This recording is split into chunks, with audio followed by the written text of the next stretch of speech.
दोस्तों, इस वीडियो में हम हिंदी साहित्य एवं भाषा का वस्तुनिष्ठ इतिहास जो गोविंद पांडे और सरस्वती पांडे की पुस्तक का हम अध्ययन कर रहे हैं, उसमें हम आगे के पॉइंट नाथ साहित्य पर विस्तृत रूप से चर्चा कर लेते हैं। दोस्तों, आपका हम हमारे यूट्यूब परिवार में हार्दिक अभिनंदन करते हैं। दोस्तों, आप हमारे मोटिवेशन के लिए प्लीज़ हमारी वीडियो को लाइक जरूर करें। गोरखनाथ का नाथ पंथ बौद्धों की वज्रयान शाखा से निकला हुआ माना जाता है। नाथ पंथ यह बौद्ध की जो वज्रयान शाखा है उससे यह नाथ पंथ निकला है। गोरखनाथ ने पतंजलि के उच्च लक्ष्य ईश्वर प्राप्ति को लेकर हठ योग का प्रवर्तन किया है। सिद्धों की वाम मार्गी भोग प्रधान योग साधना की प्रतिक्रिया के रूप में आदिकाल में नाथ पंथियों की हठ योग साधना आरंभ हुई। आचार्य हजारी प्रसाद द्विवेदी का मानना है कि नाथ पंथ या नाथ संप्रदाय के सिद्ध मत, सिद्ध मार्ग, योग संप्रदाय, अवधूत मत एवं अवधूत संप्रदाय नाम भी प्रसिद्ध हैं। ये सब नाम आचार्य हजारी प्रसाद द्विवेदी ने बताया है कि नाथ पंथ के ये नाम हैं। कौन कौन से हैं? नाथ संप्रदाय से कह सकते हैं, सिद्ध मत, सिद्ध मार्ग, योग संप्रदाय, अवधूत मत, अवधूत संप्रदाय, ये सब जो नाम है वो नाथ संप्रदाय यानी नाथ पंथ के हैं। हठ योगियों के सिद्ध सिद्धांत पद्धति ग्रंथ के अनुसार इसमें है का अर्थ है सूर्य तथा ठे का अर्थ चंद्र है। इन दोनों के योग से हठ योग शब्द बना है का अर्थ यहाँ पर सूर्य है और ठे का अर्थ यहाँ पर चंद्र मान लिया गया है। हिंदी साहित्य में 60 सरकों वाला योग मार्ग गोरखनाथ ने ही चलाया था। गोरखनाथ को नाथ साहित्य का आरंभकर्ता माना जाता है। गोरखनाथ के गुरु का नाम मछेंद्र नाथ है। मछेंद्र नाथ को मीननाथ और मच्छंद्रनाथ भी कहा जाता है।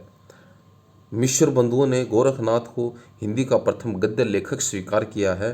राहुल सायंकर्तायन ने गोरखनाथ का समय 845 ईस्वी माना है। डॉक्टर हजारी प्रसाद द्विवेदी उन्हें 9वीं सदी का मानते हैं। आचार्य रामचंद्र शुक्ल और डॉक्टर राम कुमार वर्मा 13वीं सदी स्वीकार करते हैं। डॉक्टर पीताम्बर दत्त बड़थवाल जो हैं उन्हें 11वीं सदी मानते हैं।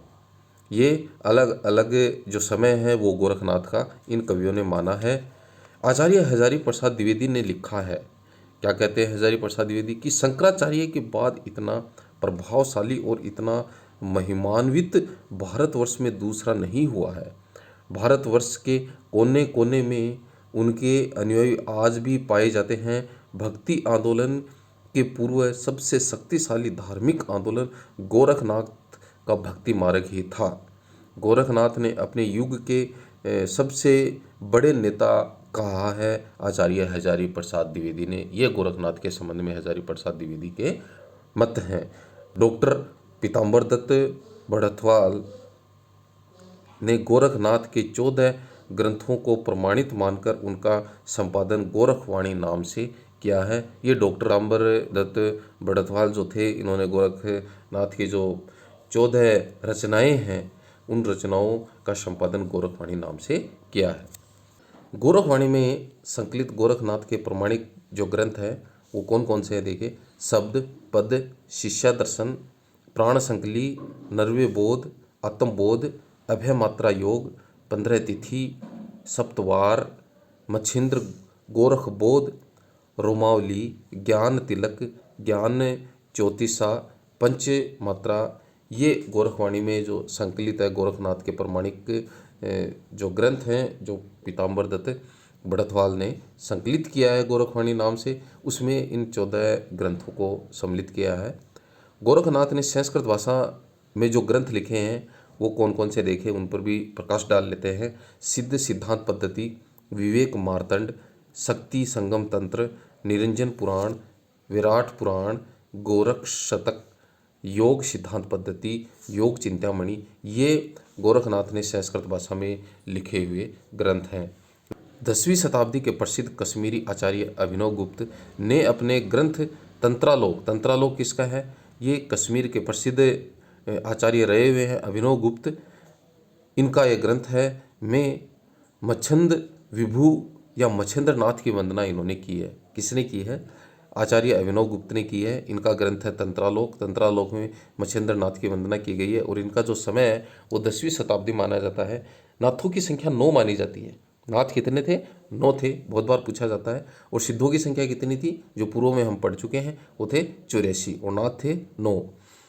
गोरक्ष सिद्धांत संग्रह में 9 प्रवर्तकों के निम्नलिखित नाम बताए गए हैं। वो कौन कौन से हैं? नागार्जुन, जड़भरत, हरिश्चंद्र, सत्यनाथ, भीमनाथ, गोरक्षनाथ, चरपटनाथ, जलंधरनाथ और मलयार्जुन। ये जो 9 नाथ हैं उनकी संख्या बताई गई है। गोरक्ष सिद्धांत संग्रह में इन 9 नाथों के नाम बताए गए हैं। डॉक्टर राम कुमार वर्मा ने 9 नाथों में कौन कौन से नाथों को शामिल किया है? ये डॉक्टर राम कुमार वर्मा के अनुसार आदिनाथ, मच्छेंद्रनाथ, गोरखनाथ, गाहिणीनाथ, चरपटनाथ, चौरंगीनाथ, ज्वालेंद्रनाथ, भरतनाथ एवं गोपी चंद्रनाथ, इन्होंने डॉक्टर राम कुमार वर्मा जी हैं, इन्होंने 9 नाथों में इन नाथों को सम्मिलित किया है और इन्हीं नाथों की बार बार चर्चा की जाती है जो डॉक्टर राम कुमार वर्मा ने 9 नाथों में जिनको शामिल किया है। बार बार इनके बारे में एग्जाम में पूछा जाता है। आदिनाथ को परवर्ती संतों ने शिव की संज्ञा दी है। चरपटनाथ का पूर्व नाम चरकानंद था। चौरंगीनाथ गोरक्षनाथ के शिष्य थे और ये पूर्ण भक्त नाम से प्रसिद्ध हुए हैं। कौन हुए हैं? चौरंगीनाथ। नाथ संप्रदाय में जलंधर को बालनाथ कहा जाता है। नागार्जुन, गोरखनाथ, चरपटनाथ और जलंधर का नाम नाथ और सिद्ध दोनों में गिना जाता है। दोनों में इनको संज्ञा दी गई है। नाथों में रसायनी जो थे वो नागार्जुन को माना जाता है। नाथ पंथ में जोगियों को कनपटा भी कहा जाता है। नाथ पंथियों की जो भाषा थी वो सदूकड़ी भाषा थी जिसका ढांचा कुछ खड़ी बोली लिए हुए राजस्थानी था। यहाँ से हमें इसको ज़रूर ध्यान रखना है। सदूकड़ी तक तो हम ध्यान रखते हैं लेकिन आगे की पंक्ति को हम ध्यान नहीं रखते हैं। यह सदूकड़ी भाषा क्या थी? इसका ढांचा कुछ खड़ी बोली लिए हुए राजस्थानी था। गोरखनाथ ने अपनी रचनाओं में गुरु की महिमा, इंद्रिय निग्रह, प्राण साधना, वैराग्य मन साधना, कुंडलिनी जागरण, शून्य समाधि आदि का वर्णन गोरखनाथ ने अपनी रचनाओं में किया है। मच्छेंद्रनाथ का वास्तविक नाम विष्णु शर्मा भी माना जाता है। इनकी लिखी हुई संस्कृत रचना काल ज्ञान निर्णय किसकी रचना है? मच्छेंद्रनाथ की है। का संपादन प्रबोध चंद्र बागची ने किया।